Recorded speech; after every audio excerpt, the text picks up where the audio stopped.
Қазақ елінің азаматшалары бүгінгі 5-ші дүниежүзілік көшпенділер ойынында Аллаға шүкір жеңіске жеттік. Ойын өздеріңіз көргендей өте тартысты болды. 20 минуттан 2 тайм 40 минут шаптық, қоса 10 минут алтын салымға шаптық. Өздеріңіз көргендей алтын салым иегері болып, қазақ еліне жеңіс сыйладық. 4-ші дүниежүзілік көшпенділер ойынында да дәл солай болған. Түркия елінде алтын салым салған болатын.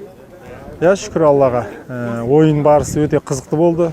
Қырғыз бауырларымызға көп-көп рахмет. Осылай бізге жақсы ойын көрсеткендер үшін, соперник болғандар үшін.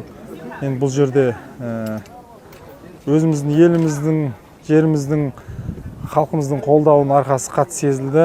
Жаңа бәрі айтып жатыр ғой, 3-1 болған кезде өте қорықтық деп. Оған біз дайын болғанбыз. Қандай жағдай болмасын, жеңіс жұлып аламыз деп. Сол мақсатымызға жеттік.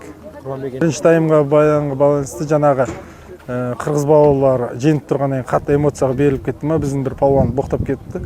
Сол себепті ол ұлан ағамыз ашуға бой алдырды. Өзінің жазасын алды жаңағындай. Ешқандай бұл бір бұрмалаушылық ондай болған жоқ.